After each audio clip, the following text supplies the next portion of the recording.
Hello everyone, कैसे हैं आप सब। आई होप आप सब स्वस्थ होंगे, मस्त होंगे और पठन पाठन में व्यस्त होंगे। दोस्तों, आज हम इस वीडियो में बात करने वाले हैं 17 फरवरी। ठीक है, ध्यान से सुनिएगा। 17 फरवरी यानी कल। ठीक है ना, कल जो हिंदी का पेपर होगा, ठीक है, बिहार बोर्ड स्कूल एग्जामिनेशन। ठीक है, बिहार बोर्ड वालों कैंडिडेट खास करके ध्यान से सुनिएगा। सब्जेक्ट कोड 101 है, मातृभाषा हिंदी है। फुल मार्क्स कितना होता है? 100 मार्क्स का। समय मिलता है 3 घंटा 15 मिनट। कितने सवाल का जवाब देना होता है वो समझना है आपको। ठीक है, 100 क्वेश्चंस होते हैं एमसीक्यू। कितने होते हैं? 100 क्वेश्चन होते हैं एमसीक्यू। उसमें आपको बनाना होता है 50 क्वेश्चंस, बोले तो 50 मार्क्स। ठीक है, 6 क्वेश्चन मात्र होता है सब्जेक्टिव। कितना क्वेश्चन? 6 क्वेश्चन। उसमें से क्या करना है आपको? 6 में से जो है ना, 6 वो बनाना होता है। ठीक है, इसमें समझिएगा पैटर्न क्या होता है। इस वीडियो में आपको ऑब्जेक्टिव सब्जेक्टिव का पूरा सवाल सिखाऊंगा। 100 गो ऑब्जेक्टिव रहेगा और कल पेपर में जो है ना, यही सब सवाल देखने को आपको मिलेगा। नया कुछ भी नहीं लगेगा आपको। ठीक है, अगर आप अभी तक कुछ भी पढ़ाई नहीं किए हैं तो आप एक वीडियो से जो है ना, आप 90% से ज़्यादा स्कोर कर सकते हैं। करना क्या है कि आपको 1-2 बार वीडियो केवल देख लेना है, क्योंकि टाइम आपके पास बहुत कम बचा हुआ है। ठीक है ना, 6 क्वेश्चन सब्जेक्टिव में बनाना है। पहला जो होता है ना, पहला सवाल सुनिएगा। पहला में 2 गो गद्यांश देगा, आपको 1 गो बना लेना है। ठीक है, दूसरा क्वेश्चन में भी 2 गो गद्यांश देगा, 1 गो बना लीजिएगा। 10-10 नंबर का हो गया 20 नंबर। ठीक है, कितना नंबर हो गया? 20 नंबर का गद्यांश हो गया। ठीक है, तीसरा सवाल आएगा आपका जो है, तीसरा आएगा वो निबंध होता है। क्या होता है जी? निबंध। वो भी 10 मार्क्स का होता है। ठीक है, निबंध सुनिए क्या क्या पे आता है। दीपावली, प्रदूषण, छात्र एवं अनुशासन, होली, नारी शिक्षा, भारतीय पर्व। ठीक है, इन्हीं सब पे देखने को मिलता है। बेरोजगारी की समस्या, मेरे प्रिय कवि, मेरे प्रिय नेता। ठीक है, बढ़ता हुआ बिहार, बिहार में शराबबंदी, नारी शिक्षा, दहेज प्रथा, पर्यावरण पे आता है, विज्ञान, चमत्कार और अभिशाप, इस पे आता है। ठीक है, कोई दिक्कत नहीं। मैंने तीसरा सवाल बता दिया आपको। चौथा अब सवाल देखिए, क्या करना है आपको? चौथा सवाल देखना है। हाँ, कितना लोग होंगे चूहा मार के अभी तक खा रहे होंगे? ठीक है, क्या होंगे? कितने लोग होंगे चूहा मार के खा रहे होंगे अभी? ठीक है, पता ही नहीं होगा कितना क्वेश्चन बनाना है, क्या करना है। चौथा सवाल में आपका होता है आवेदन पत्र, नहीं तो संवाद। ठीक है, जैसे अपने विद्यालय के प्रधानाचार्य के पास 2 दिन छुट्टी के लिए एक प्रार्थना पत्र लिखिए। ठीक है, नहीं तो आता है अनुपस्थिति दंड माफ करने के लिए प्रधानाध्यापक के पास आवेदन पत्र लिखना है। नहीं तो मित्र को उसके जन्मदिन पर शुभकामनाएं देने के लिए पत्र लिखना है। नहीं तो पुस्तक मांगते हुए 2 छात्रों के बीच संवाद को लिखना है। कोई दिक्कत नहीं। एमसीक्यू का मैंने पूरा 100 सवाल इसमें करवाऊंगा। पैटर्न आपको समझ में आ गया? अब आपको केवल वीडियो को देख लेना है। देखिए, सब इंस्ट्रक्शन नहीं मैं बताऊंगा। यहाँ आते हैं सवाल पे। ठीक है, 100 सवाल होते हैं ऑब्जेक्टिव, उसमें 50 आपको बनाना होता है। पहला सवाल बिना टाइम को बर्बाद किए हुए हम लोग आ जाते हैं अपने कामों पे। अगर वीडियो थोड़ा सा भी पसंद आए तो लाइक शेयर तो बनता है ना। चलिए, पहला सवाल बहुत प्यारा है। सच्चे लोकतंत्र का पर्याय है भाईचारा। सी ऑप्शन करेक्ट, पहला का सी हो गया। दूसरा देखिए, 20 के दांत के लेखक कौन है? तो आप सबों को पता है नलिन विलोचन शर्मा जी हैं। ए ऑप्शन करेक्ट हो गया, दूसरा का ए। ठीक है, तीसरा सवाल देखते हैं। तीसरा सवाल क्या कहा जा रहा है? सेन साहब की कितनी बेटियां थी? तो सेन साहब की जो है कितनी बेटियां थी? 5 बेटियां थी। ठीक है, पांचों का नाम आप कमेंट करके बताइए।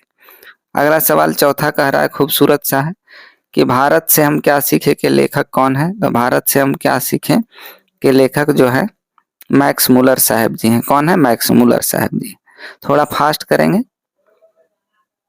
अगला देखिए, नाखून क्यों बढ़ते हैं किस प्रकार का निबंध है? ठीक है, पांचवा सवाल, नाखून क्यों बढ़ते हैं किस प्रकार का निबंध है? तो ललित निबंध है। सी ऑप्शन करेक्ट हो गया। छठा देख लेते हैं। छठा सवाल जो है कह रहा है नख किसका प्रतीक है? ठीक है, नख किसका प्रतीक है? तो पशुता का। किसका प्रतीक है जी? पशुता का। आगे देखिए, 7वां सवाल देखते हैं हम लोग। एकदम रैपिड फास्ट रिवीजन आपका हो रहा है। ठीक, देवनागरी किसे कहा जाता है? ठीक है। देवनागरी किसे कहा जाता है? तो काशी को कहा जाता है। ठीक है। और हिंदी कौन से लिपि के अंतर्गत आता है? देवनागरी लिपि। ठीक है। आगे बढ़ते हैं। 8वां सवाल क्या कह रहा है? खूबसूरत सा सवाल है देखने का। बहादुर कहानी के कहानीकार कौन है? 8वां सवाल, बहादुर कहानी के कहानीकार कौन है? अमरकांत जी हैं। बी ऑप्शन करेक्ट हो गया। इसी तरह का सवाल मिलेगा। ठीक है। व्याकरण के भी कुछ सवाल होंगे, उसको भी हम लोग करेंगे। पूरा एकदम कंप्लीट डोज आपको दिया जा रहा है। करना क्या है आपको? वीडियो को 2-3 बार देख लेना है। प्रेमचंद और उनका युग किनकी रचना है?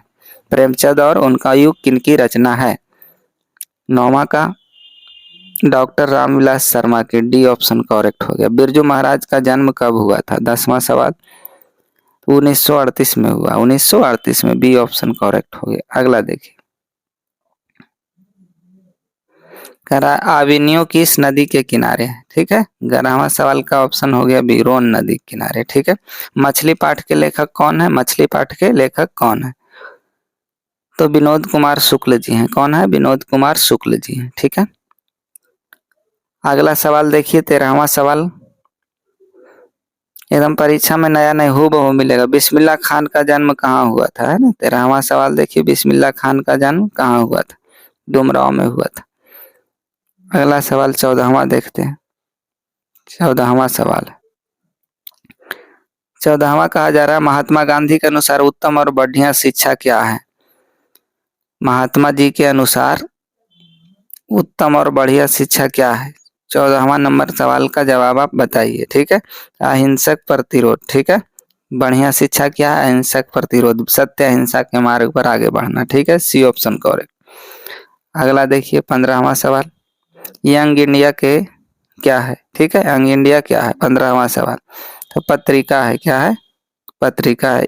महात्मा गांधी जी के द्वारा लिखा गया है। ठीक है। अगला सवाल देखिए 16वां नंबर सवाल, गुरु नानक का जन्म स्थान कहाँ है? गुरु नानक का जन्म स्थान कहाँ है? 16वां का बताइए। तो नान काका साहब। ठीक है। आगे देखते हैं 17वां सवाल क्या कहा जा रहा है। 17वां सवाल कह रहा है ब्रह्मा का निवास स्थान कहाँ पे है? ठीक है। ब्रह्मा का निवास स्थान कहाँ है?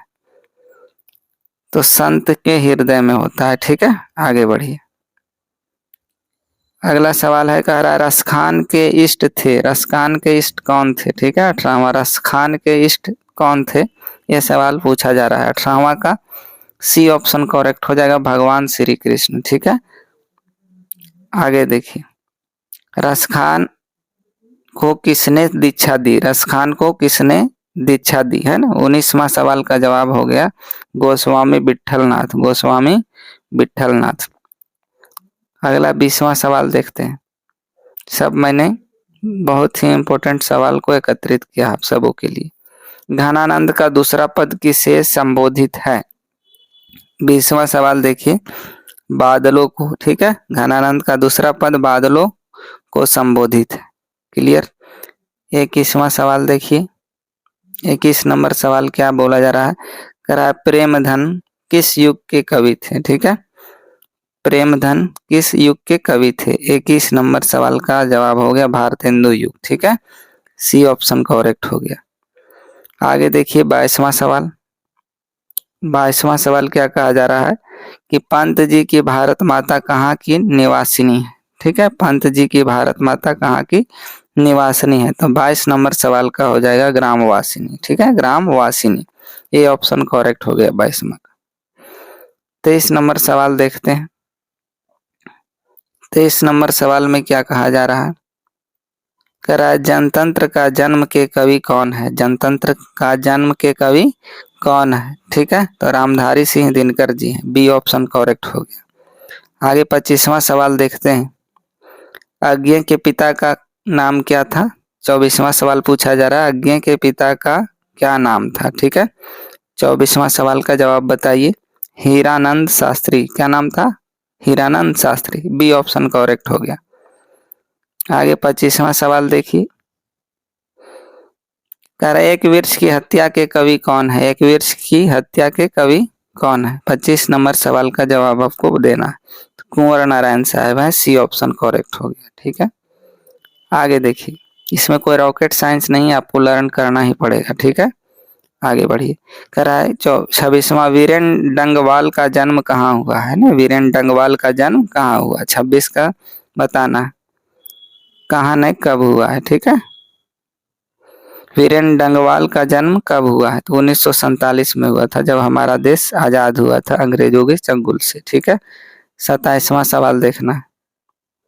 27 नंबर सवाल कहा जा रहा है, अक्षर ज्ञान किस कवि की रचना है। अक्षर ज्ञान किस कवि की रचना है, तो अनामिका। कौन सा कवि, अनामिका की, ठीक है।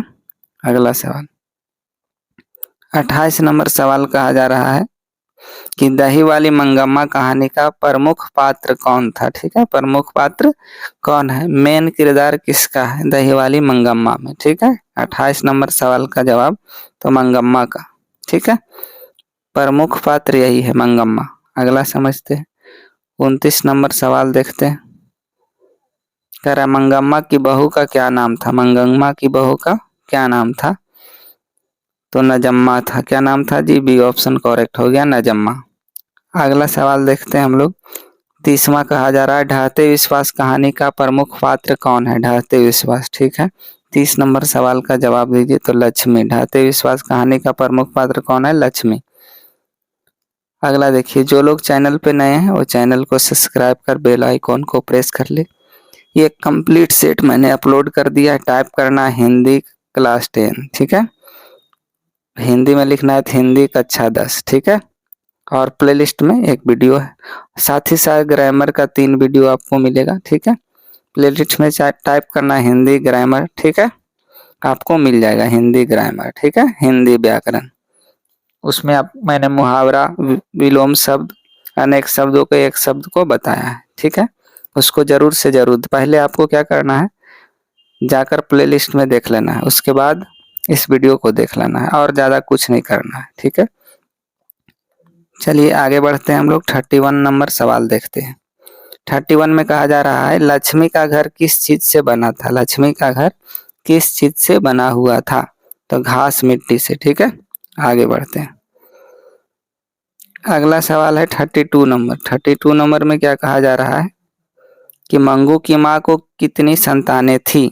32 नंबर में पूछा जा रहा है, मंगू की माँ की कितने संतानें थी, तो 4 थे। कितने थे, 4। सी ऑप्शन करेक्ट हो गया। अगला सवाल देखिए, कह रहा है 33 नंबर, नगर कहानी किस लेखक द्वारा रचित है। नगर कहानी किस लेखक द्वारा रचित है।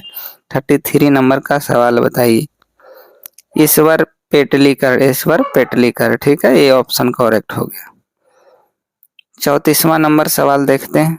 34 नंबर में क्या कहा जा रहा है, कह रहा है पापती कौन थी, ठीक है। पापती कौन थी। 34वां सवाल का जवाब बताइए, तो वल्ली अमाल की पुत्री थी, वो वल्ली अमाल की पुत्री थी, ठीक है।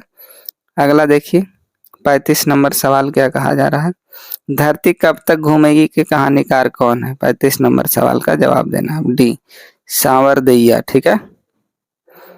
अगला हम लोग चलते हैं 36 नंबर, ठीक है। 36 नंबर 36 नंबर सवाल पे आते हैं।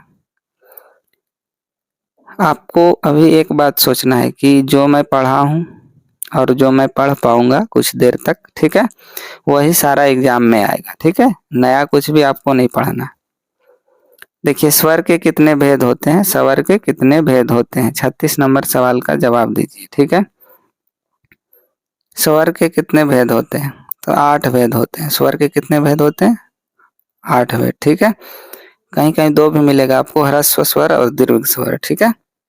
चलिए आगे देखते हैं हम लोग। 37वां नंबर सवाल देखते हैं। 37 नंबर सवाल देखते हैं।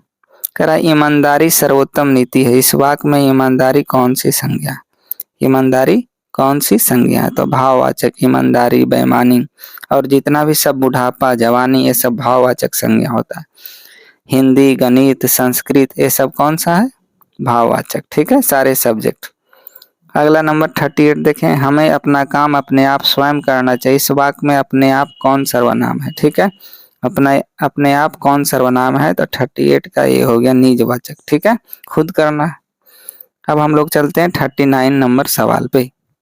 39 नंबर कह रहा है कि आदरणीय गुरुओं ने मुझे आशीर्वाद दिया। इस वाक्य में विशेषण पद को चुनना है आपको। विशेषण पद कौन है? तो आदरणीय कौन है? विशेषण पद आदरणीय। ठीक है, आगे चलते हैं। 40 नंबर सवाल को देखते हैं। कह रहा मैंने पूरी किताब पढ़ ली। इस वाक्य में ली कौन सी क्रिया है? ली कैसी क्रिया है? ठीक है ना, मैंने पूरी किताब पढ़ ली, ली कैसी क्रिया है? तो सहायक क्रिया है। कैसी क्रिया है जी? सहायक क्रिया। ठीक है, अगला देखिए 41 नंबर सवाल क्या कहा जा रहा है। कह रहा है मोहन सो गया। इस वाक्य में भूतकाल कौन सा वाक्य होगा? मोहन सो गया। ठीक है, क्या भूतकाल वाक्य पूछा जा रहा है। तो मोहन भूतकाल जो है ना, इसमें से कोई ऑप्शन में नहीं है। मोहन सो गया, मोहन सोया था, इस तरह से ऑप्शन रहता तब होता। ठीक, कोई ऑप्शन नहीं है। भूतकाल कौन सा वाक्य होगा? तो मोहन सोया था, सोया था, इस तरह रहता तो मोहन सोया तब होता। ठीक है, 41 का। चलिए 42वां नंबर ऑप्शन गलत है, 41 नंबर। आगे देखिए 42 नंबर, मुख्यमंत्री ने छात्रों को साइकिल दी। यहाँ कौन सी कारक है? ठीक है, यहाँ कौन सा कारक है ये बता। कारक के कितने भेद होते हैं जी? 8। कर्ता ने कर्म को करण से, संप्रदान को के लिए अपदान से, अधिकरण में, ठीक है, संबोधन है अरे या जी हो। ठीक है, 42वां नंबर सवाल देखते हैं हम लोग। 42 का आंसर बताइए आप लोग, है ना, संप्रदान कारक है, ये ऑप्शन करेक्ट हो। 43 बताइए गीता खेल रही है कौन सा वाक्य है? गीता खेल रही है कौन सा वाक्य है? सरल वाक्य है, सीधा सिंपल सेंटेंस। अगला सवाल देखते हैं 44 नंबर, संधि से सवाल है। किससे सवाल है जी? संधि से। कह रहा हिमालय का संधि विच्छेद क्या होगा? हिम जोड़ आलय। ठीक है, हिम जोड़ आलय, बी ऑप्शन करेक्ट हो गया। 44 का बी।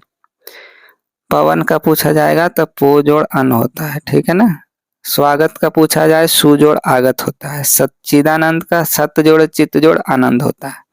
ठीक है, आगे नरेश का पूछा जाए तो नर जोड़ इस होता है। यशोदा का यशः जोड़ दा। ठीक है, यशोदा में विसर्ग संधि है। आगे देखिए 45, जन्माष्टमी का संधि विच्छेद करना है आपको। क्या करना है? जन्माष्टमी का, तो जन्म जोड़ अष्टमी, बी ऑप्शन करेक्ट हो गया। ठीक है, आगे बढ़ा जाए। आगे 46वां नंबर देखिए, उपसर्ग और प्रत्यय होता है। उपसर्ग किसी भी सेंटेंस के शुरू में लग जाता है। कोई भी शब्द के शुरू में लगकर उसके अर्थ में भिन्नता लाता है, उसे उपसर्ग कहते हैं। प्रत्यय बाद में लगता है। ठीक है, जैसे दूध वाला, वाला प्रत्यय होगा उसमें। ठीक, आगे 46 नंबर में बुढ़ापा में कौन उपसर्ग है? ठीक है, बुढ़ापा में कौन उपसर्ग है? तो पा। ठीक है, ये ऑप्शन करेक्ट। दिखावट में कौन प्रत्यय? प्रत्यय बाद में लगता है। प्रत्यय मीन्स बाद में लगने वाला। उपसर्ग का मतलब होता है पहले, कोई शब्द के पहले जुड़ने वाले को। दिखावट, ठीक है, इसमें प्रत्यय पूछा जा रहा है। ठीक है, 47 का बताइए। आवट कौन सा है? दिखावट, आवट। ठीक है, सी ऑप्शन करेक्ट 47 का।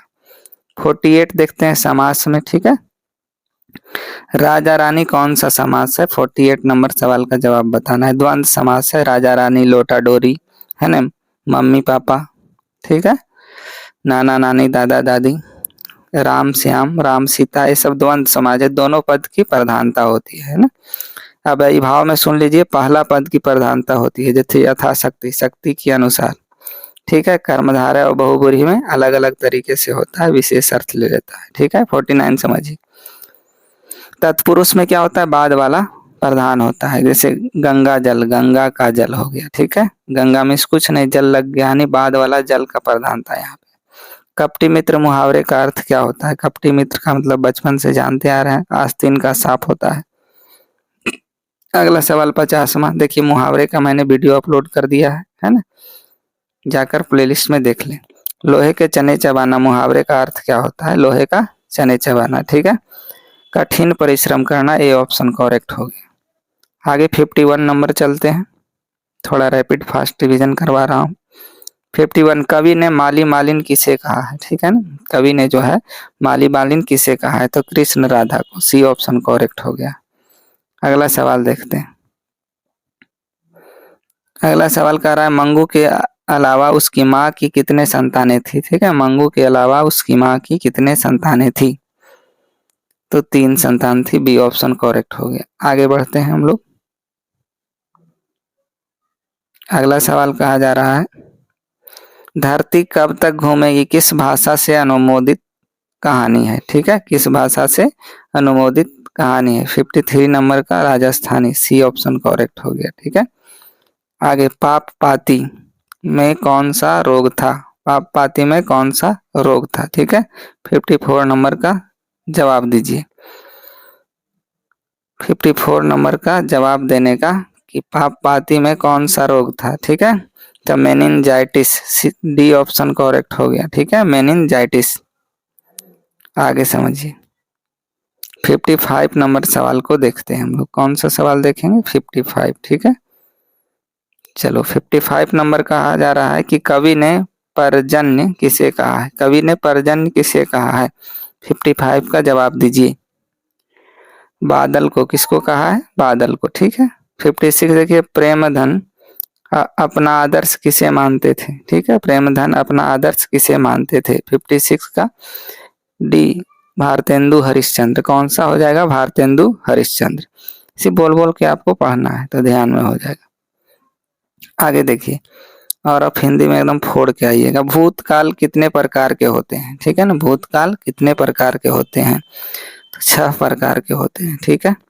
आगे बढ़ते हैं। व्यायाम का संधि करना है आपको, व्यायाम का संधि बताना है। 58 नंबर, ठीक है।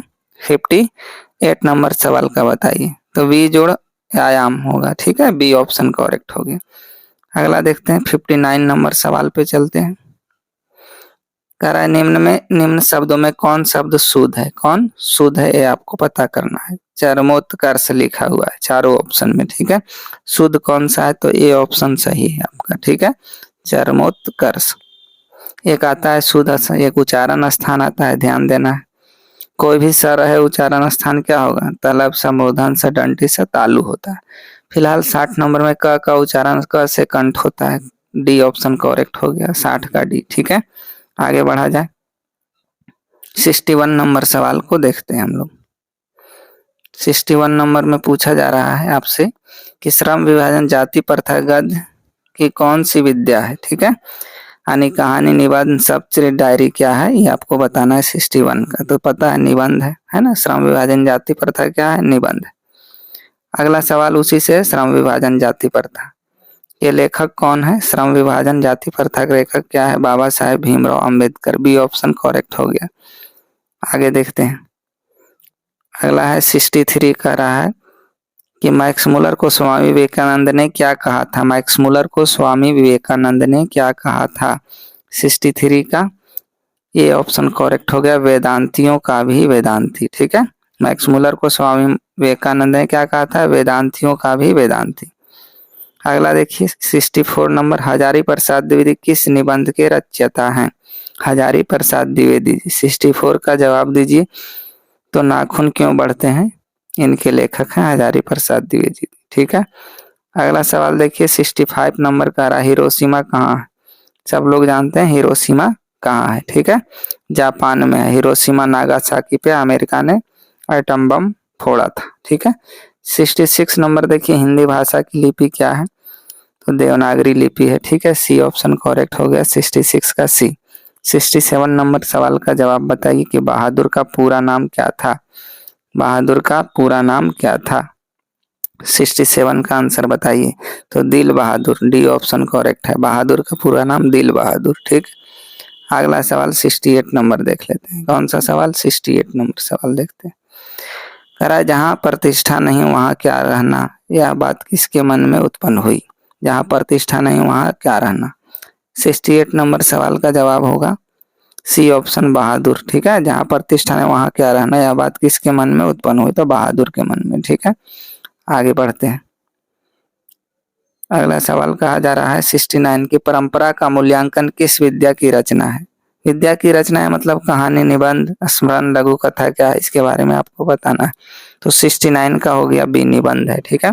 परंपरा का मूल्यांकन निबंध है। 70 नंबर सवाल देखिए, बिरजू महाराज किस पीढ़ी के वंशज हैं, बिरजू महाराज किस पीढ़ी के वंशज है। 70 का जवाब दीजिए। तो 7वीं पीढ़ी के, ठीक है। आगे देखिए, सब इम्पोर्टेंट सवाल है। कह रहा है अवेन्यू कहाँ स्थित है, 71 नंबर सवाल का जवाब देना है, ठीक है। फ्रांस में अवेन्यू कहाँ है, फ्रांस। मछली कहानी के किस वर्ग का जीवन वर्णित है ना, मछली कहानी में किस वर्ग का जीवन वर्णित है? 72 नंबर का जवाब दीजिए। बी ऑप्शन करेक्ट, मध्यम वर्ग है ना, हर एक मध्यम वर्ग के लिए काम करते हैं, उच्च वर्ग नहीं। आगे बढ़िए 63 देखिए, बिस्मिल्लाह खान के पिताजी कहाँ शहनाई, अब आएगा बिस्मिल्लाह खान क्या बजाते थे, तो शहनाई बजाते थे, ठीक है। बिस्मिल्लाह खान अब नहीं रहे, मर गए बेचारे, ठीक है। बिस्मिल्लाह खान के पिताजी कहाँ शहनाई बजाते थे? मंदिर में, मस्जिद में, गुरुद्वारा में, चर्च में। 73 नंबर का जवाब दीजिए। तो मंदिर में बजाते थे, ठीक है ना। चलिए आगे बढ़ना है, 74 नंबर सवाल को देखना है। करा शिक्षा और संस्कृति पाठ के लेखक कौन है? 74 नंबर का जवाब दीजिए। महात्मा गांधी। शिक्षा और संस्कृति के लेखक Mahatma Gandhi, D option correct हो गया। अगला 75 नंबर सवाल देखिए, गांधी जी सबसे बढ़िया शिक्षा किसे मानते हैं? तो अहिंसक प्रतिरोध को, ठीक है ना। 75 का ए हो गया करेक्ट। आगे बढ़ते हैं 76 नंबर सवाल पे हम लोग बढ़ते हैं। आगे देखिए 76 नंबर गुरु नानक की रचना है, ठीक है। गुरु नानक की कौन सा रचना है? 4 गो ऑप्शन आपके पास दिया गया है। 76 नंबर का सवाल बताइए। सी ऑप्शन करेक्ट है, ठीक है। गुरु नानक की रचना, जो नर दुख में दुख नहीं माने, ठीक है। अगला नानकाना साहब कहाँ अवस्थित है? नानकाना साहब कहाँ अवस्थित है? पाकिस्तान में। कहाँ है जी? पाकिस्तान में, बी ऑप्शन करेक्ट हो गया, ठीक है। आगे देखते हैं 78 नंबर सवाल को देखने देते हैं। रसखान ने प्रेम यानी किसे कहा है? ठीक है, रसखान ने प्रेम यानी किसे कहा? 78 का जवाब दीजिए। तो राधा को बोला है, ठीक है। सी ऑप्शन करेक्ट हो गया। 79 सवाल का जवाब दीजिए। 79 सवाल का जवाब दीजिए। घनानंद किसके द्वारा मारे गए हैं? ठीक है, घनानंद किसके द्वारा मारे गए हैं? तो नादिर शाह के सैनिक के द्वारा, ठीक है। डी ऑप्शन करेक्ट हो गया। अगला सवाल कर रहा है 80 नंबर, स्वदेशी किस कवि की रचना है? स्वदेशी किस कवि की रचना है? तो प्रेम घन की, ठीक है। इसका है प्रेम घन की। आगे लिखते हैं 81 नंबर सवाल क्या कहा जा रहा है? कह रहा है डफाली का अर्थ क्या है? डफाली का अर्थ क्या है? 81 नंबर सवाल का जवाब दीजिए। बाजा बजाने वाला को डफली बोलते हैं, डफाली बोलते हैं, ठीक है। आगे बढ़िए। अगला सवाल बोला जा रहा है 82 नंबर, भारत माता का आंचल कैसा है? भारत माता का आंचल कैसा है? 82 का धूल भरा, डी ऑप्शन करेक्ट हो जाएगा। अगला सवाल देखिए, अगला सवाल 83 का रहा, जनतंत्र का जन्म कविता में कवि ने किसे शक्तिशाली कहा है? किसे शक्तिशाली कहा है? जनतंत्र का जन्म कविता में कवि ने किसे शक्तिशाली कहा है, ठीक है। 4 ऑप्शन आपके स्क्रीन पे है, आपको बताना है कौन सा सब जनता को, ठीक है। जन्मिस क्या होता है? जनता, लोग जनता को शक्तिशाली कहा। अगला देखिए, अगला कहा जा रहा है 84 नंबर, हिरोशिमा के कवि कौन है? हिरोशिमा के कवि कौन है? 84 नंबर सवाल का जवाब बताइए। तो अज्ञे जी है। हिरोशिमा के कवि कौन है? अज्ञे जी।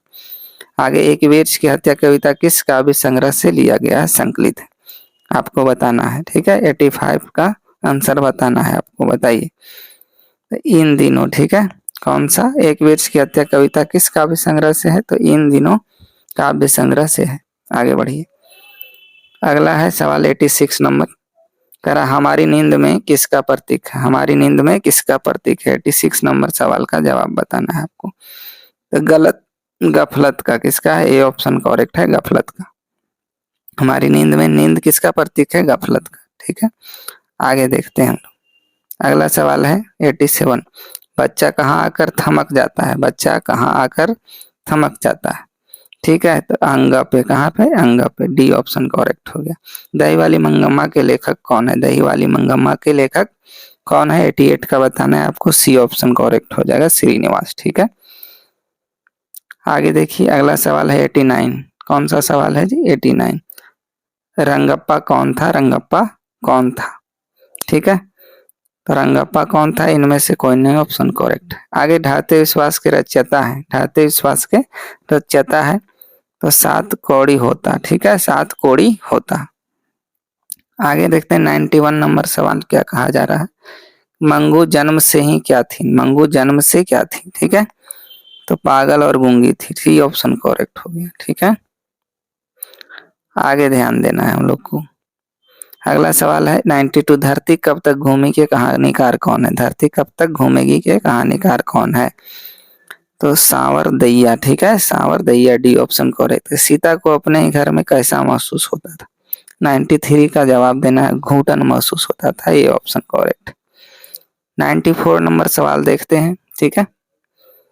देखिए हिंदी का आपका 17 को एग्जाम है तो हिंदी का मैंने अपलोड कर दिया, ठीक। फिर 18 को आपको मैथ्स को देखना है, मैथ्स का भी वीडियो अपलोडेड है, प्लेलिस्ट में जाकर देखना है, ठीक है ना। आगे देखिए 94 कर है, पापपति किसकी बेटी थी, ठीक है।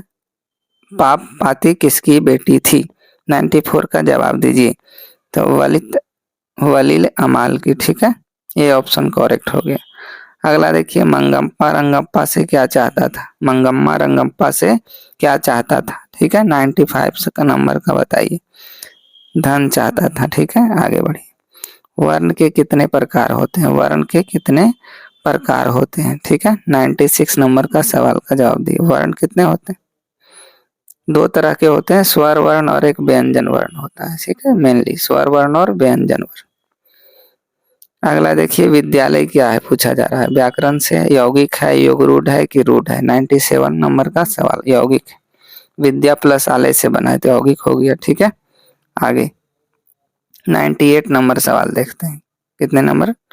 98 नंबर। संज्ञा कितने वेज होते हैं। 5। सभा में अनेक नेता उपस्थित है, इस वाक्य में सभा कौन सी संज्ञा। सभा कौन सी संज्ञा है। समूहवाचक, पूरे ग्रुप का बोध करवाता है, उसको समूहवाचक कहते हैं, ठीक है। कौन आ रहा है, इस वाक्य में कौन कौन सा सर्वनाम है। सर्वनाम का भी भेद 6 होता है, देख लीजिएगा आप, ठीक है। 99 का आंसर बताने का आपको, ठीक है। प्रश्नवाचक है, क्या है, कौन क्या है, प्रश्नवाचक। कौन आ रहा है, प्रश्न पूछा जा रहा है तो प्रश्नवाचक सर्वनाम। अगला 100 नंबर सवाल है। हम लोग देखिए ऑब्जेक्टिव खत्म कर चुके हैं, है ना। एक सवाल और है, देख लेते हैं। मोहन घर पहुंच गया, इसमें पहुंच गया किस प्रकार की क्रिया है। 100 नंबर का सवाल हो जाएगा। संयुक्त क्रिया, कैसी क्रिया है जी। मोहन घर पहुंच गया, संयुक्त क्रिया। अब देखिए सब्जेक्टिव में आ गए हैं। सब्जेक्टिव में मैंने शुरू में बताया था आपको, खंड ब है, विषय निष्ठ प्रश्न, ठीक है। देखिएगा, ध्यान दीजिएगा यहाँ पे। यहाँ 10 नंबर दिखा रहा है आपको, है ना। 5 गुने 2, 2 गधांश को आपको सोल्व करना है। पहला में देखिए, निम्न गधांश में से किसी एक गधांश को पढ़कर नीचे सवालों को जवाब देना है। 5 गो सवाल है, गधांश को पढ़िएगा ना तो 5 सवाल है। एक सही करिएगा 2 नंबर, 5 गो सही करिएगा 10 मार्क्स, ठीक है। 2 में से एक गधांश बनाना है पहला में से, ठीक है। 2 गधांश से देखिए, 2 गधांश कौन कौन है बता रहा हूँ। पहला क हो गया, वन्य प्राणियों के हास का एक प्रमुख कारण इनका शिकार और इन्हें विभिन्न उद्देश्यों के लिए फंसाना है। क हो गया, देखिए क में ये 4 गो 5 गो क्वेश्चन दिया गया है ना। 5 गो सवाल दिया, इसको बनाना है। अब ख में भी दिया गया है, कोई एक को चूज करना, जो आसान रहेगा ना उसको आप बनाइएगा, ठीक है, कोई दिक्कत नहीं। देखिए उसके में ख का देखो यहाँ पे 5 गो क्वेश्चंस दिया गया है, ठीक है। इसका जवाब देना है। मान लीजिए आपका 4 सही है तो 8 नंबर मिलेगा, ठीक है। पैसेज एक और देखिए, कभी कभी पूछ देता है ना कि शीर्षक बताइए, क्या बताना है। कहेगा कि इस गधांश के लिए उचित शीर्षक दीजिए। शीर्षक मतलब किसके बारे में लिखा गया, जो शब्द ज्यादा आएगा उसको लिख देंगे हम लोग, है ना। आगे देखिए गधांश नंबर 2, इसका आंसर मैं अभी बताता हूँ आपको, ठीक है। गधांश नंबर 2 कह रहा है एक गधांश पढ़कर नीचे दीजिए, है ना। वैसे ही 5 गो क्वेश्चन है, 2-2 नंबर 10। जैसे बंगाल विभाजन नील उत्पादन, क हो गया। क के बाद क्या है जी, ख। देखिए क में का एक सवाल का जवाब देना, यहाँ 5 दिख रहा है आपको, 10 नंबर का है। ख भी है तो किसी एक को बनाना है आपको। क बनाइए, नहीं तो ख के सवालों को बनाइए, जो आसान लगे आपको, ठीक है। कुछ सब आसान लगता है, ठीक। 5 गो सवाल है आपका 10 नंबर का, ठीक। आगे तीसरा नंबर में अभी मैंने बताया था कि निबंध आता है। क्या आता है जी, किसी एक पर निबंध लिखना है 200 से 300 शब्द में, मतलब 2 पेज भर भर के लिखना है। देखिए भारतीय पर्व और भूमिका लिख के डैश दे के इसके बारे में लिखना है शुरू में, है ना, कि भारतीय पर्व की क्या महत्व है, पर्व की महत्ता के बारे में लिखना है, ठीक है। पर्व मनाने से क्या फायदे हैं ये लिखना है, तीसरी बात। चौथी बात, पर्व मनाने का हानि क्या है। उपसंहार, उपसंहार मतलब निष्कर्ष क्या निकला आपको, ठीक, जो पॉइंट मार्क किया गया है, संकेत बिंदु दिया गया, उसी के बारे में लिखना है, उतना ही आपको, ज्यादा नहीं लिखना। ये सब देखिए यहाँ पे आपको चूज कर लेना है। बेरोजगारी की समस्या के बारे में भूमिका, सरकार के दावे, आम लोगों पर प्रभाव, सुझाव और उपसंहार। ठीक है, देखना है आपको, एक निबंध आएगा ही आएगा। ठीक है, जैसे छात्र अनुशासन, प्रदूषण, होली, ठीक है, दीपावली, बढ़ती महंगाई, बेरोजगारी, भ्रष्टाचार, ठीक है, ये सब पे ही निबंध आता है। बिहार में शराबबंदी, ये सब पे आता है। कोरोना वायरस हो गया। ठीक है, तो देखना है आपको, इसमें से सिलेक्ट करना है। ठीक है ना, कि जो सबसे आसान लगे, ठीक है ना, उसको हम लोग को चुनना है। मेरे प्रिय नेता, मेरे प्रिय कवि, उसके बारे में लिखना। छात्र और अनुशासन, है ना, ऐसा नहीं कि आप चूज कर लीजिएगा भ्रष्टाचार, तो उसमें शब्द जब लिखिएगा ना तो शब्द कम पड़ जाते हैं, तो आसान वाला चूज करना है। मान लो होली पे है और भ्रष्टाचार पे है, ठीक है, तो होली चूज करना है आपको। दिवाली, ठीक है, प्रदूषण है, और विज्ञान और चमत्कार है। विज्ञान के फायदे, विज्ञान अभिशाप और वरदान, तो विज्ञान अभिशाप और वरदान क्या, इसमें वर्ड थोड़ा कम मिलेगा, है ना। अगर आप लर्न किए तो अच्छी बात है, नहीं है तो मैं बता रहा हूँ। आगे देखिए चौथा, 5 नंबर का है, अनुपस्थिति दंड माफ करने के लिए प्रधानाध्यापक के पास एक आवेदन पत्र लिखना, अथवा कोई एक बनाना, मित्र को उसके जन्मदिन के लिए शुभकामनाएं पत्र लिखना है। ठीक, कैसे लिखना है अभी बता रहा हूँ। अब देखिए किताब से जो आपका है 15 नंबर का रहता है, ज्यादा नहीं रहता है, ध्यान देने का। देखिए यहाँ 5 गुने 2 दिया है 10, ठीक है, किन्हीं 5 का सवालों का जवाब देना है। 10 तक है आपका, यहाँ दिख रहा है 10 तक, देखिए यहाँ तक है, चाचा जाजा यहाँ तक है। ठीक है, इसमें से कोई 5 दे देना है, जो आपको आता है वो दे देना है, इन्हें बोलना है कोई नहीं आता है। देखिए छठा सवाल, 6 ही सवाल आते हैं। छठा में क्या आता है, समझिए, सप्रसंग व्याख्या करना। लगभग में 100 पे अंक लिखना है, 100 अंक नहीं, 100 शब्दों में लिखना है, 100 से 150 शब्द। ठीक है, देखिए क और ख है, 2 में से कोई एक लिखना है। ठीक है ना, तो कैसे लिखा जाता है, प्रस्तुत पंक्तियां हमारी पाठ्य पुस्तक गोधली भाग 2 से ली गई है। इन पंक्तियों की भाषा सरल एवं सहज है। इन पंक्तियों के माध्यम से कवि यह बताना चाहते हैं कि हम लोग जो है इस तरह लिखना है। ठीक है, 2-3 लाइन तो ऐसा ही लिख देते हैं हम लोग, है ना। और जिस चैप्टर का है उसके बारे में अब देखिए मैं आपको इस तरह से बता रहा हूँ। पैसेज वाला देख लीजिए, ठीक, पैसेज वाला आपको मिल जाएगा पैसेज में ही। ठीक है, पैसेज वाला सवाल आपको पैसेज में ही मिल जाएगा, तो खोज के लिख लेना है झट से। ठीक है, पहला जैसे पैसेज क्या था, ध्यान दीजिएगा, कह रहा है, पहला था वन्य प्राणियों के ह्रास का प्रमुख कारण क्या है। देखिए क्वेश्चन को पढ़िएगा आप, पैसेज पढ़ने में टाइम नहीं बर्बाद, क्वेश्चन पढ़िए, खोज लीजिए। क्वेश्चन में जो शब्द है ना उसी के आगे पीछे आंसर होता है। पहला था सवाल क्या था, वन्य प्राणियों के ह्रास का प्रमुख कारण क्या है। ठीक है, तो वन्य प्राणियों के ह्रास का प्रमुख कारण इनका शिकार और इन्हें विभिन्न उद्देश्यों के लिए फंसाना है, पहले लाइन में लिखा हुआ है। ठीक है, दूसरा क्या था, वन्य प्राणियों को दोहन के क्या कारण है। इसके दोहन का कारण है कालाबाजारी और तस्करी, है ना। तीसरा सवाल क्या, बिहार में अभ्यारण्य कहाँ है, लिखा हुआ है दरभंगा जिले के कुशेश्वर स्थान में एक अभ्यारण्य है। ठीक है, बिहार के दरभंगा जिले के, वो देखिए पैसेज में एकदम साफ लिखा हुआ। अगला सवाल है, पक्षियों के शिकार किसके द्वारा प्रतिबंध लगाया गया है, तो दरभंगा जिले के प्रशासन के सहयोग से स्थानीय यूनेस्को क्लब द्वारा पक्षियों के शिकार पर प्रतिबंध लगाया गया। और एक बात सीखना है, पैसेज में अगर गधा को घोड़ा कह रहा है तो आपको घोड़ा ही मानना पड़ेगा। ठीक है ना, समझना है, पैसेज के अकॉर्डिंग जवाब देना है। 5वां करा, जिला प्रशासन द्वारा किस चीज का निर्माण कराया गया, तो जिला प्रशासन द्वारा एक वॉच टावर बुर्ज का निर्माण करवाया गया। इस तरह सवाल का जवाब देना है खोज खोज के। अथवा वाला हम देखिए, अब इसी में पूछ देता है इसका शीर्षक क्या होगा। ठीक है, तो वन्य प्राणियों का संरक्षण, कितना सुंदर शीर्षक हो जाता है इसका, है ना। शीर्षक क्या लिखते हैं, वन्य प्राणियों का संरक्षण। आगे बढ़िए, अब देखिए अथवा वाला कह रहा है कि वन पृथ्वी को ईश्वर का वरदान है। ठीक, इसमें क्या क्या सवाल दिया गया है उसको खोज लेना है, सवालें पढ़ना है हम लोग को। ठीक है, देखिए मैं करके पूरा बता देता हूँ ताकि आप सबको कोई दिक्कत नहीं हो। देखिए ख में देख रहे हैं कि वन के विषय में लेखक का क्या विचार है, यही पहला सवाल है। तो देखिए खोजिएगा तो मिल जाएगा। लेखक का कहना है वन पृथ्वी को ईश्वर का वरदान है। ठीक है, वन का मानव जीवन में अधिक महत्व है। मानव जीवन के लिए आवश्यक भोजन, वस्त्र, आवास इत्यादि की जरूरत होती है, जो हमें वन वृक्षों के माध्यम से पूरी होती है। इस तरह लिख लेना है। दूसरा कहा जा रहा है किस पौधे के रेशे वस्त्र बनाने में काम आते हैं, तो कपास के पौधे के रेशे वस्त्र बनाने में काम आते हैं। तीसरा सवाल है वनों से क्या क्या प्राप्त होते हैं। वनों से हमारी आवश्यकताओं की पूर्ति अनेक प्रकार से सामग्रियां से, जैसे कपास पौधे से रेशे से वस्त्र बनते हैं, पेड़ों की लकड़ियों से इमारत बनती है, जलावन के काम आता है, अनाज दवाइयाँ ये सब रबर इत्यादि हम लोग को प्राप्त होते हैं। ठीक है, कागज उद्योग की लकड़ी का कोयला इत्यादि हमें वनों से प्राप्त होते हैं, कोई दिक्कत नहीं। चौथा सवाल क्या कह रहा है देख लीजिए। प्राकृतिक संतुलन किसे कहते हैं, तो प्रकृति के लिए सभी उपयोगी तत्वों की बनाए रखना ही प्राकृतिक संतुलन कहलाता है, लिखा हुआ है पैसे।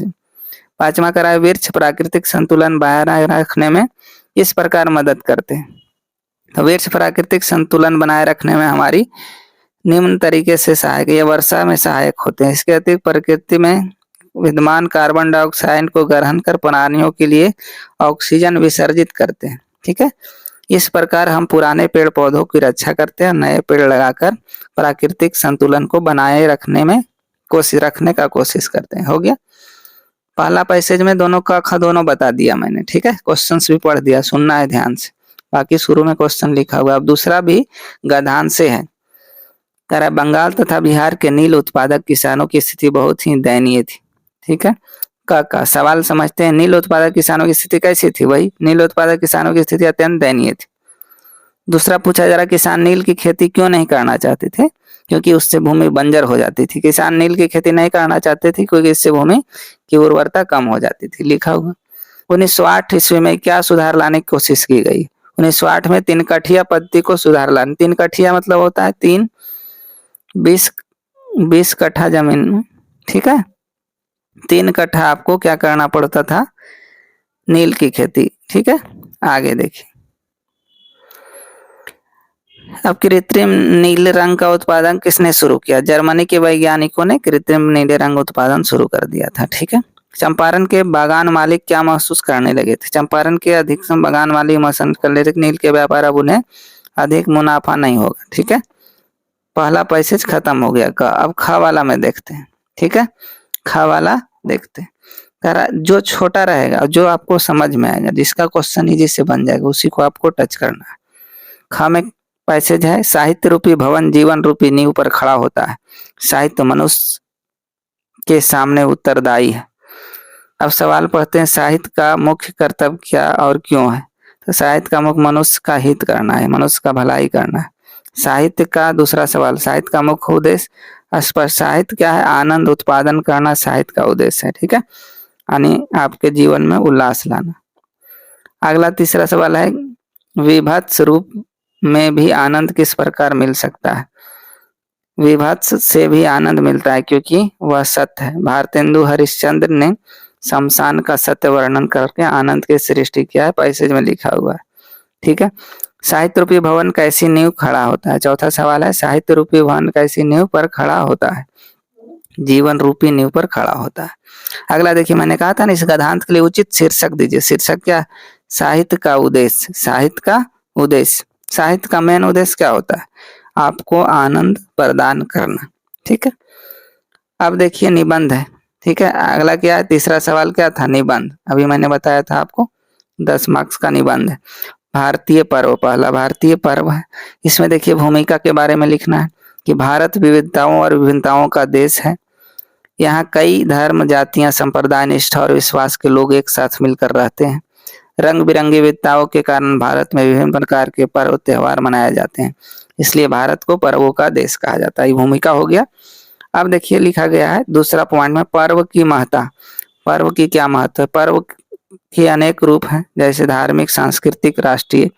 पर्व इसलिए महत्वपूर्ण होते हैं क्योंकि ये जड़ता और निष्क्रियता को तोड़ते हैं तथा हमें चिंताओं से मुक्त करते हैं। पर्व आते ही हमारे भीतर एक उल्लास उमंग का संचार होता है और हम नई ऊर्जा से भर आते हैं। आगे देखिए, भर आते हैं। धार्मिक पर्व हमारे भीतर आध्यात्मिक बीज बोते हैं, हमें मानवता का पाठ पढ़ाते हैं। सांस्कृतिक पर्व हमारे मानवीय संस्कारों पर पड़े मैल को दूर करते हैं और हमें मानव होने का संदेश देते हैं। राष्ट्रीय पर्व हमारे भीतर राष्ट्रीय भावना जगाते हैं तथा राष्ट्र के लिए अर्पित होने की प्रेरणा देते हैं। पर्व किसी भी स्वरूप का हो, उससे हमारा आत्मिक विश्वास होता है ना? इस तरह लिखना है आपको, कम थोड़ा लिखिएगा, मैं आपको बता रहा हूँ। तीसरा पॉइंट क्या था, ऐसे लिखना है, ये यहाँ से नहीं शुरू करना है, नीचे से शुरू करिएगा। पर्व मनाने से लाभ क्या है, ठीक है। पर्व मनाने से लाभ, तो धार्मिक पर्वों के दिन प्राय उपवास रखना पड़ता है, इससे शरीर का संक्रात्मक प्रभाव पड़ता है। उपवास रखने की प्रथा शरीर को विज्ञान को ध्यान में रखकर ही शुरू की गई थी। पर्व हमारे मन से जुड़े होते हैं, ये हमारे मन के विकृतियों से मुक्त होते हैं। पर्व आनंद का अहम स्रोत है, ठीक है, आनंदित करता है। चौथा पॉइंट उसमें क्या था, पर्व मनाने का हानि, पर्व मनाने से हानियां क्या होती हैं। तो ऐसे पर्व मनाने से कोई हानि नहीं होते, पर कई बार असावधानी के चलते हम कष्ट में पड़ते हैं। यदि 2 पर्व लगातार पड़ जाए तो हमें उपवास रखना अनिवार्य है। ऐसी स्थिति में आपका स्वास्थ्य पर बुरा असर पड़ सकता है। दिवाली और होली के पर्वों में असावधानी, हुड़दंग मचाने के चलते कई बार अप्रिय घटनाएं घटती है। कोई पर्व मनाना, उसमें सावधानियां अपेक्षित है, सावधानी आपको बरतना है। लास्ट में मैंने क्या बताया था, 5वां पॉइंट है उपसंहार। पर्व हमारे जीवन में रंग, इनकी रक्षा से हमारा चारित्रिक सौंदर्य की वृद्धि होती है, यही हमको शिक्षा मिलती है, ठीक है। और शांतिपूर्वक से पर्व को मनाना चाहिए। बेरोजगारी की समस्या है, ठीक है, क्या है, बेरोजगारी की समस्या है ना, समझ लीजिए। भूमिका, पहला क्या लिखना है इसमें, भूमिका। और एक बात ध्यान देना है, जिसमें कम पॉइंट हो ना उसी को आप सिलेक्ट करिए, ठीक है। किसी में 4 होता है, किसी में 6 है, तो 4 वाला लिखेंगे, बेरोजगारी की समस्या। कोई एक पे लिखना है, मैं आपको 2-3 बता देता हूँ। बेरोजगारी की समस्या, बेरोजगारी भारत की ज्वलंत समस्या है। योजना आयोग के उपाध्यक्ष कृष्ण चंद पंत ने कहा कि देश में बढ़ रही बेरोजगारी की समस्या को हल नहीं किया गया तो देश में सामाजिक असंतोष फैल जाएगा, ठीक है। सामाजिक असंतोष फैलने का सारी सामाजिक राजनीतिक संरचना अस्त व्यस्त हो जाएगी। बेरोजगारी राष्ट्र की अर्थव्यवस्था पर एक दुर्भर बोझ है, ठीक है। अब देखिए इसमें क्या है, दूसरा सरकार के दावे होते हैं ना, चुनावी माहौल में सरकार खूब वादे करती है। सरकार तो यह मानती है कि भारत में बेरोजगारी एक बहुत बड़ी समस्या के रूप में उपस्थित हुई, पर वह बेरोजगारों को जो आंकड़ा प्रस्तुत करती है वह विश्वसनीय नहीं लगता। हमारे देश में बेरोजगारी में विस्फोटक ढंग से वृद्धि हुई है, ठीक, क्या हुई है, विस्फोटक ढंग से वृद्धि हुई। वर्ष 1951 में देश भर में बेरोजगारी की संख्या 33 लाख थी, वर्ष 1961 में 90 लाख हो गई तथा 2010 में 25 करोड़ से अधिक हो गई। उपयुक्त वर्षों में वृद्धि दर पर ध्यान दिया जाए 2016 में अनिश्चित रूप से 30 करोड़ के आसपास पहुंच गई। भारत में प्रतिवर्ष 60 लाख लोग बेरोजगार होते जा रहे हैं, ठीक है, जो कि बहुत दयनीय स्थिति। तीसरा जो है आपको लिखना है इसमें, आम लोगों पर इसका क्या प्रभाव पड़ रहा है, ठीक है। तो बेरोजगारी से आम लोगों के जीवन को संकट में डाल दिया है। देश में लूटपाट, चोरी, डकैती, हत्या, फिरौती, अपहरण जैसे अपराधों की वृद्धि होने के कारण हो रही। बेरोजगारी ने सामाजिक मूल्यों को ध्वस्त कर दिया है। भिक्षा, वेश्यावृत्ति, अमानवीय धंधों बेरोजगारी के कारण इस समाज में भयंकर समस्या के रूप में हमारे सामने प्रकट है। बेरोजगारी ने शिक्षित नवयुवकों को हीन ग्रंथि पैदा किए। पढ़े लिखे नवयुवक हताश में जीवन व्यतीत करते हैं और कभी कभी आत्महत्या भी कर लेते हैं, ठीक है। बेरोजगारी भूख, नंगता, असंतोष, जीवन पलायन प्रवृत्ति, हताश, अवसाद इत्यादि की जननी। अब आप सुझाव क्या दे सकते हैं, सुझाव है, चौथा पॉइंट में सुझाव लिखना। बेरोजगार दूर करने, जनसंख्या स्फोट की स्थिति पर रोक लगानी होगी। कुटीर और लघु उद्योगों को प्रोत्साहित करना होगा ना, छोटे और बड़े उद्योग को। कृषि पर आधारित स्थापना बेरोजगार हद तक सुलझ सकती है, कृषि आधारित उद्योगों की स्थापना। और लास्ट में उपसंहार क्या है कि शिक्षा को रोजगार उन्मुख बनाकर हम इस विकराल समस्या से मुक्ति पा सकते हैं। दृढ़ इच्छा शक्ति और दूरदृष्टि के माध्यम से बेरोजगारी को दूर किया जा सकता है, ठीक है। उसी तरह से मेरे प्रिय नेता के बारे में आपको लिख लेना है, भूमिका है, क्या है, भूमिका के बारे में है, ठीक है। ग में भूमिका, उनका योगदान क्या है वो लिखना है। देखिए मैं धीरे धीरे स्लाइड कर रहा हूँ रोक कर। उनका महत्व तो लिखना है। प्रिय होने का नाता, नहीं देखते हैं कोई लोग बहुत चहेते हो जाते थे जैसे गांधी जी थे, है ना। उपसंहार, क्या शिक्षा मिलती है लास्ट में, मेरा प्रिय कवि, ठीक है, मेरे प्रिय कवि के बारे में बहुत बार पूछा जाता है। इनका भूमिका लिखिए। हिंदी साहित्य के इतिहास में महाप्राण सूर्यकांत त्रिपाठी निराला व्यक्तित्व है। ये मानवतावादी के श्रेष्ठ कवि है। इनकी गणना छायावाद के प्रवर्तक कवियों में की जाती है। उनकी रचना का आधार की रचना का आधार प्रगतिशीलता और आत्मनिर्भरता, सहयोग, शोषित उपेक्षित पक्षधर कवि है। समाज के शोषित वर्ग तथा हार्दिक सानुभाव, तोड़ती पत्थर, भिक्षुक, कुकुरमुत्ता इत्यादि रचनाएं पूंजीवादी सामाजिक व्यवस्था के विरुद्ध व्यक्त किए हैं। ठीक है ना, इस तरह से लिखा जाता है। उनकी रचना होगी, उनकी रचनाएं प्रसिद्ध कौन कौन है, फिर उपसंहार लिख देना। आगे देखिए छात्र और अनुशासन, ये भी इम्पोर्टेंट, जो मैं पूरा पढ़ के सुना रहा हूँ वो बहुत ही इम्पोर्टेंट। पहला छात्र और अनुशासन में भूमिका लिखना है, फिर अनुशासन का महत्व, अनुशासन का मार्गदर्शन और उपसंहार लिखना है। ठीक, देखिएगा अनुशासन के अभाव में किसी भी क्षेत्र में सफलता की कल्पना नहीं की जा सकती। डिसिप्लिन बहुत जरूरी है। अनुशासन न हो तो स्वतंत्रता स्वतंत्रता बन जाती है, जो व्यक्ति, परिवार, समाज, राष्ट्र को बर्बाद कर देती है। व्यक्ति, परिवार, समाज और राष्ट्र की प्रगति अनुशासन पर ही टिकी। अनुशासित छात्र अपने उद्देश्य की प्राप्ति में सफल होते। अनुशासित छात्र अपने हितैषी हो तो होता ही, वह अपने समाज और देश पर भी हितैषी होता है।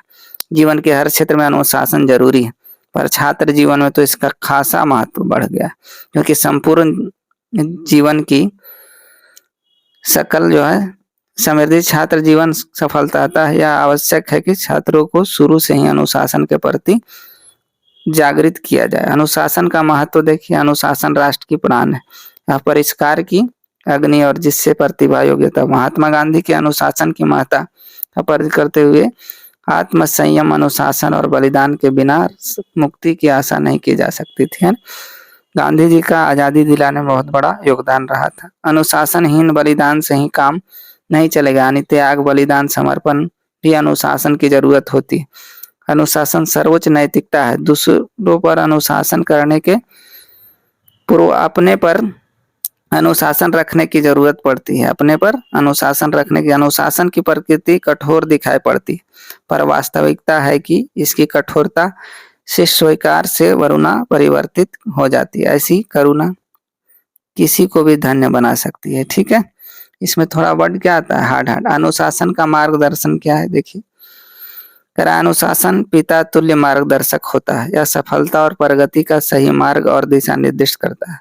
अनुशासन द्वारा निर्दिष्ट मार्ग पर आदिष्ट दिशा में चलने वाले विद्यार्थी कभी विफल नहीं होते। छात्र राष्ट्र के भावी कर्णधार है। यदि ये अनुशासित होते हैं तो राष्ट्र का भविष्य भी सुउज्जवल होगा। ठीक है, इस तरह हम लोग देख लिए निबंध के बारे में। ठीक है, चौथा सवाल क्या था, अनुपस्थिति दंड माफ करने के लिए प्रधान अध्यापक के पास एक आवेदन पत्र लिखना।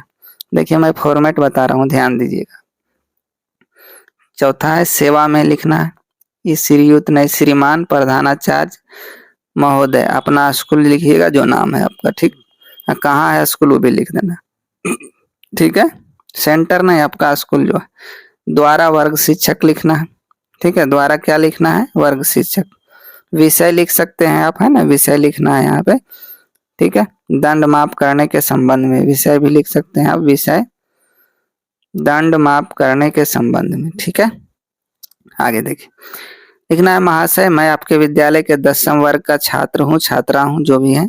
माँ की तबीयत खराब होने की सूचना मिलते ही मैं विद्यालय से अवकाश लिए बिना ही घर चला आया था। मुझे 10 दिनों की अनुपस्थिति दंड देने की सूचना विद्यालय से मिली। श्रीमान से प्रार्थना है कि, एक लाइन छोड़ के लिखिएगा, श्रीमान से अनुरोध है, प्रार्थना है कि मेरी अनिवार्यता, देखिए एक ही पेज में लिखना है आपको। ठीक है, सुनिए, मेरी अनिवार्यता पर ध्यान देते हुए मेरा अनुपस्थिति माफ करने की कृपा जाए। इसके लिए मैं सदा आपका आभारी रहूंगी। आपके आज्ञाकारी छात्र छात्रा, जो नाम है वो लिखिएगा, क्लास लिख देना है। ठीक है, अथवा में भी दिया है। अथवा वाला सवाल क्या है कि मित्र को उसके जन्मदिन पर शुभकामना पत्र लिखना। ठीक है, देखिए इस तरह लिखा जाता है, प्रिय आशीष, है ना, जन्मदिन पर मेरी हार्दिक शुभकामनाएं, यहाँ लिखना है। देखिए यहाँ अपना एड्रेस लिख लेना है, दिनांक लिख देना है। ठीक है, जन्मदिन पर मेरी हार्दिक शुभकामनाएं। तुम्हारे जीवन का यह 16वां साल है। मस्ती, प्रेम, उमंग, सफलता से पूरा भरा हो। तुम जीवन की नई नई ऊंचाइयों को छुओ। तुमने वैज्ञानिक बनने का जो सपना देखा है वह पूरा हो। मेरी शुभकामनाएं स्वीकार करो। ठीक है, तुम्हारा यहाँ लिख देना है, तुम्हारा प्रेमल निगम नाम है उसका। ठीक है, क्लियर हो गया। 5वां सवाल देखते हैं। 5वां सवाल है, 5 प्रश्न का उत्तर देना है आपको, ठीक है। दिया गया है 10 प्रश्न, हम 10 देख लेते हैं बारी बारी से, सुनने का, कहीं जाने का नहीं। भारत किस अतीत और सुदूर भविष्य को जोड़ता है, स्पष्ट करिए। तो भारतीय संस्कृति के विकासशील स्वरूप में भविष्य की अनेक संभावनाएं वर्तमान में है। भारत अपने स्मृति अतीत को सुदूर भविष्य की अस्मृतर संभावनाओं के साथ जोड़ता है, ठीक है। गुर्जर प्रतिहार कौन थे? तो इतिहासकार ऐसा मानते थे कि गुर्जर प्रतिहार ईसा की 8वीं सदी पूर्वोत्तर में बाहर से भारत आए थे और अवंती प्रवेश उज्जैन मालव प्रदेश में अपना शासन स्थापित किया था। उसके बाद कन्नौज पर भी अधिकार कर लिया था। मिहिर भोज महेंद्रपाल आदि प्रसिद्ध प्रतिहारक शासक हुए थे, ठीक है। अगला देखिए, तीसरा सवाल क्या कह रहा है कि लखनऊ और रामपुर से बिरजू का क्या संबंध है, ये पूछा जा रहा है। तो लखनऊ में बिरजू महाराज तथा रामपुर में उनकी तीनों बहनों का जन्म हुआ था। बचपन में बिरजू महाराज रामपुर वहां के नवाब के आमंत्रण पर अपने पिता के साथ नाचने जाया करते थे, ठीक है। अच्छा नाच करते थे। घ सवाल कर रहा है डुमराव की महत्ता किस कारण से है, ठीक। डुमराव की महत्ता विश्वविख्यात शहनाई वादक बिस्मिल्लाह खान के कारण है। इनका जन्म बिहार राज्य के डुमराव में एक संगीत प्रेमी परिवार में हुआ था। इस तरह सवालों को लिखना है, आसान सवाल आते हैं। देखिए अंगा सवाल क्या कह रहा है, कवि ने डफाली किसे कहा और क्यों, अभी आया था ऑब्जेक्टिव में। कवि प्रेमधन कहते हैं कि चारों वर्णों को अंग्रेजों के प्रति दास वृत्ति का अतिशय विकास हुआ। सभी ने अपने शुद्रो स्वार्थक पूर्ति के लिए अंग्रेजों की झूठी प्रशंसा और खुशामद करने लगे। कवि ने ऐसे लोगों को डफली की संज्ञा दी है ना, जो लोग क्या है चमचागिरी करते हैं, उनको डफली बोला जाता है। अंग्रेजों को चमचागिरी करते थे। डफाली डफ बजाने वाले को कहते हैं। डफ पर कव्वाली लावनी आदि गाकर अपना जीवन निर्वाह करते थे। शूद्र स्वार्थों के प्रति अपनी भारतीय और अस्मिता को गिरवी रखने वाले लोग डाफली की तरह अंग्रेजों का झूठा या सोगान और उनकी खुशामद करते थे, ठीक है। आगे बढ़िए। चार सवाल क्या कहा जा रहा है समझने का। कहा जा रहा है बेटे के आंसू कब आते हैं और क्यों आते हैं। बेटे के आंसू क वर्ग के अंग वर्ण को नहीं लिख पाने के कारण छलकते हैं ना, और अंग अच्छे से नहीं लिख पाता है तब। बेटा अंग वर्ण को माँ बेटा समझता है, जिसे लिखने की वह लगातार कोशिश करता है पर लिख नहीं पाता है। अंग वर्ण को नहीं लिख पाने के कारण भीतर वह व्यवस्थित उठता है। अपनी लाचारी और विफलता पर बेटे के आंसू आ जाते हैं। अगला सवाल देखिए 6 में क्या कह रहा है, धरती कब तक घूमेगी कहानी के शीर्षक की सार्थकता बताइए। धरती कब तक घूमेगी कहानी शीर्षक एक सटीक है। यह शीर्षक लाक्षणिक प्रतीकात्मक, जिस तरह धरती सूर्य के चारों ओर घूमती है ना, ठीक उसी प्रकार धरती सूर्य सीता माँ अपने बेटों के चारों ओर बारी बारी घूमती है। पर एक दिन सहिष्णुता की सीमा पार करने के पश्चात वो अपने बेटों को यहाँ बारी से घूमना चक्कर लगाना अस्वीकार कर दे। आखिर धरती सीता माँ कब तक घूमेगी, वह भी अपने बेटों से अपमानित होकर, ठीक है। आगे ज में लिखते हैं, है ना, पूरा देख रहे हैं। ज में देखते हैं लक्ष्मी कौन थी। तो लक्ष्मी लक्ष्मण की पत्नी थी। उनके 4 संतानें थी, 2 बेटे और 2 बेटियां। लक्ष्मी की परिवार ठीक नहीं थी। उसका पति कोलकाता में नौकरी करता है। पति द्वारा भेजे गए पैसों से सुचारू रूप से परिवार संभव नहीं था। अतः लक्ष्मी तहसीलदार साहब के घर छिटपुट काम करके अतिरिक्त पैसे अर्जित कर लेती थी, जिससे परिवार संभालने में मदद मिलती थी। अब झ में देखते हैं, ठीक है। झ सवाल क्या कहा जा रहा है, छाएं दिशाहीन सब और क्यों पड़ती है, स्पष्ट करना है। आपको छोड़ना भी है, ठीक। 5 छोड़ना है, मैंने पूरा 10 बता दिया। छाया प्रकाश के दिशा के विपरीत बनती है। उगते हुए सूरज के प्रकाश के पश्चिम दिशा की ओर बनेगी। पर परमाणु बम के विस्फोट निकलने सूरज की रोशनी मानव जन की छाया दिशाहीन स्थिति में सब ओर पड़ती है। जब विस्फोट एक ही साथ विभिन्न दिशाओं में होता है, सूरज उत्पन्न इनकी रोशनी मानव जन छायाओं में निश्चित दिशा में बनती है। काल सूर्य रथ पहिए 10 दिशाओं में बिखर जाते हैं। मानव जन की छाया दिशाहीन होकर सर्वत्र पड़ी रहती है। अब यहाँ में देखते हैं लास्ट, ठीक है, समझते हैं। पाप पाती कौन थी और वह शहर क्यों लाई गई थी। पाप पाती मुंडापट्टी गांव की विल्ली अम्माला यानी वल्ली अम्मा की 12 वर्षीय पुत्री थी। उसकी तबीयत खराब थी और अतः वह बड़े अस्पताल में दिखाने के लिए शहर गई थी, ठीक है, शहर लाई गई थी। समझ गए हैं।